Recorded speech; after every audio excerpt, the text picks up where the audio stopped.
In his book, The Secret Destiny of America, Manly P. Hall wrote that world democracy was the secret dream of the great classical philosophers, saying that the brilliant plan of the ancients has survived to our time, and it will continue to function until the great work is accomplished. Many researchers believe this great work is the secret behind the wars and rumors of war America has been involved in through the 20th century, right up to the present day. Could this plan of the ancients to establish a world democracy be the real hidden agenda of secret societies? And was this ancient plan echoed in the 2005 inaugural address given by President Bush? When our founders declared a new order of the ages, they were acting on an ancient hope that is meant to be fulfilled. The occult is working at the highest levels of our society, using the military and financial power of the United States to bring about this one world state. And the President has spoken openly about it, how the purpose of the United States is to bring democracy to the nations of the world. Where did this become the function of our nation, to bring democracy to the world? You only need to read the writings of Manly P. Hall, where he tells you that for 3,000 years, secret societies have been working to bring democracy to the world. You read President Bush's speech, before the Association on Democracy, the National Association on Democracy. He tells you for 2,500 years, people have been working to bring democracy to the world. Yet the ancient philosophers recognized that a true democracy could only be achieved by a society of perfected men. The perfected men would be comfortable in a true democracy. And probably a true democracy cannot emerge until there is enough of such human beings in the world that can take over the government of man. It will be that kind of leadership. It'll be like Plato's vision of the philosopher king, the man who has wisdom and the man who has power. Democracy has the occult promise of a fair world to live in.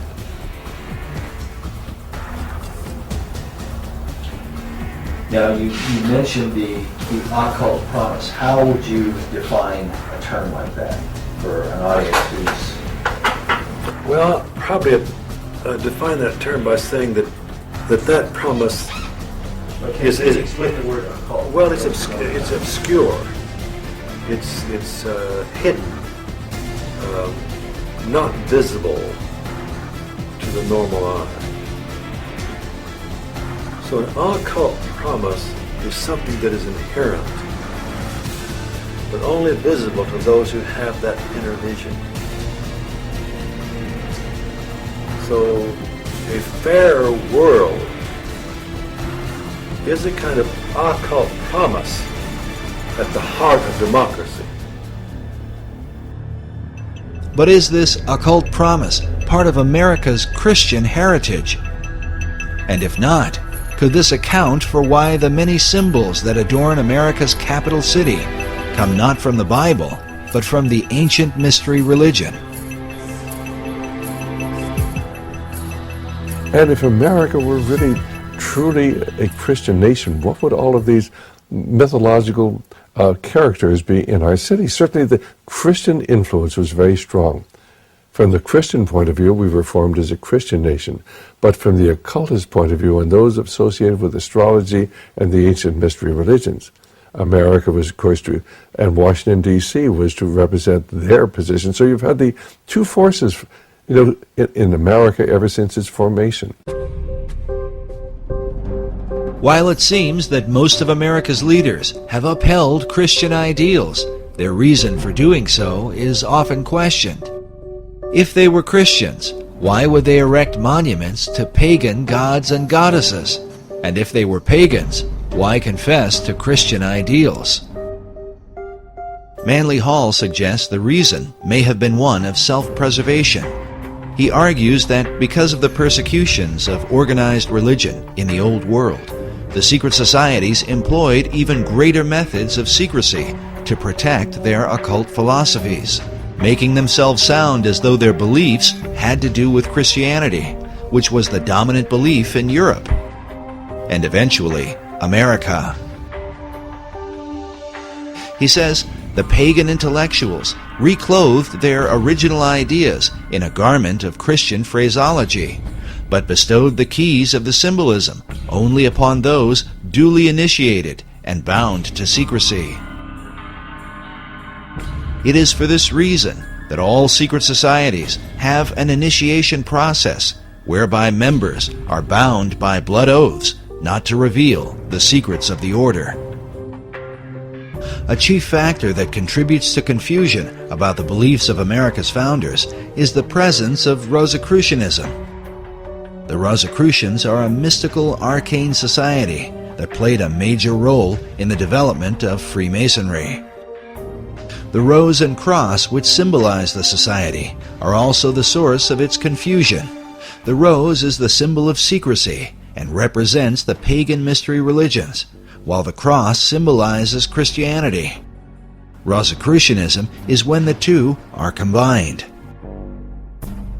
Because of this, one can begin to understand how a man like Charles Thomson could be famous for his English translation of the Old and New Testaments, and at the same time approved the design of the Great Seal for the United States, with the all-seeing eye of Horus floating over an Egyptian pyramid. Thomson was closely associated with a man named Peter Miller, a well-known 18th century Rosicrucian and the leader of the Ephrata community in Ephrata, Pennsylvania. The Ephrata cloister is believed to have been the first esoteric settlement in the New World, with connections to some of the founding fathers, such as Benjamin Franklin and George Washington. The early Ephrata movement clearly held mystical beliefs, even driving stakes into doorways to ward off evil spirits. We now know for certain that they were Rosicrucians. It was Washington was close to these individuals, as well as Franklin and Washington and Jefferson. Benjamin Franklin even enlisted the aid of Peter Miller to translate the Declaration of Independence into a number of European languages and to inform the world of America's independence. The printing for these translations was done at the Ephrata cloister. Peter Miller would have been further connected to many of the founding fathers through the American Philosophical Society, founded originally by Benjamin Franklin in 1743. The Society's members included such prominent figures as Thomas Paine, Alexander Hamilton, Thomas Jefferson, the Marquis de Lafayette, George Washington, Charles Thomson, and of course, Peter Miller. Later members would also include such names as Charles Darwin and Thomas Edison. Franklin Society is thought to be directly related to the earlier concepts set forth by Sir Francis Bacon. According to Michael Howard in his book, The Occult Conspiracy, Franklin's American Philosophical Society was operated in the same tradition as the Royal Society in England, which was based on Sir Francis Bacon's Rosicrucian concept of the Invisible College. In the history of the Royal Society, they refer to the beginnings of the Royal Society came from a group of people who called themselves the Invisible College. The purpose of the Royal Society of London was to further Bacon's advancement of learning through scientific investigation. It is without question, however, that some of their work led to the metaphysical and the occult. And then we find that the Rosicrucians called themselves the Invisible Brotherhood, and the College of Rosicrucians was therefore, or was called by them, the Invisible College. A Rosicrucian influence can be clearly seen in some of America's symbols. For example, this image of a pelican feeding her young appears in Manly Hall's Secret Teachings of All Ages and is very common to Rosicrucianism and Freemasonry. Now notice the Great Seal for the state of Louisiana. This particular replica is found inside the inner corridors of the U.S. Capitol. The Temple Church in London is a well-known Knight Templar church. Here we can see that the Golden Rosy Cross can be traced back to the mysterious knights. Now, notice the art surrounding the shrine. how a series of squares are shown with red and golden roses in the midst. The shrine opposite has a variation of the same design. Now consider this same pattern as it appears throughout the interior of the state capitol.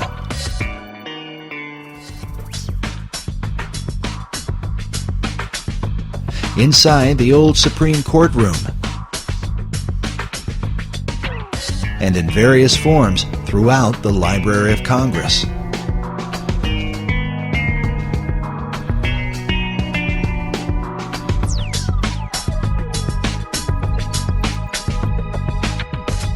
Sir Francis Bacon became the chief of the Rosicrucians in England.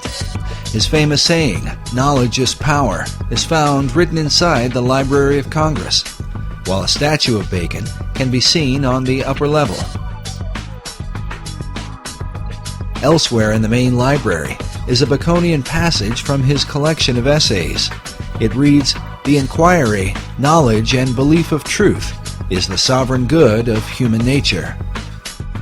This saying is found over a statue representing philosophy. Could this be an indication that Baconian philosophy governs the New World concept?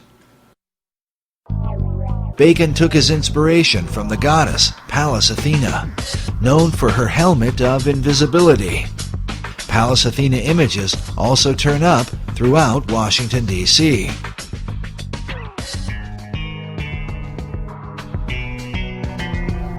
The Virginia State Seal bears the image of Athena with her foot upon a fallen king whose crown is cast aside. The word "Sic semper tyrannis," thus always to tyrants, written beneath.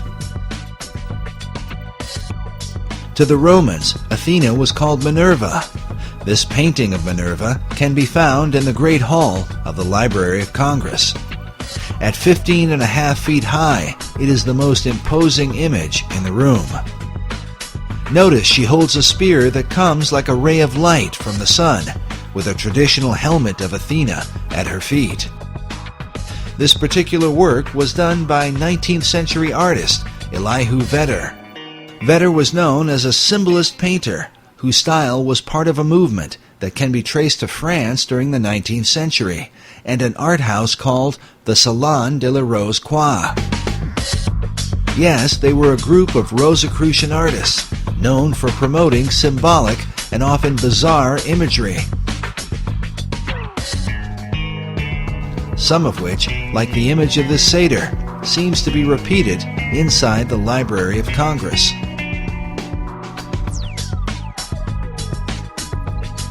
It's not clear if Vedder himself was a Rosicrucian, but one of his chief influences certainly was. William Butler Yeats was a prominent member of the Golden Dawn, a Rosicrucian secret society. Yeats, along with Irish mystic William Blake, are said to be two of Vedder's leading inspirations. Vedder's own occult themes are filled with haunting, esoteric imagery, like this work, which is called The Cup of Death. In addition to Minerva, Vedder was commissioned to do a series of paintings illustrating government, which can be found at the east end of the Great Hall in the Library of Congress. Now let's look again at this image from the Salon de la Rose Quoi.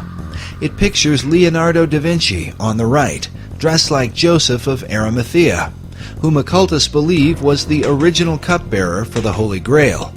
Beside him is Dante Alighieri, dressed as a Knight Templar.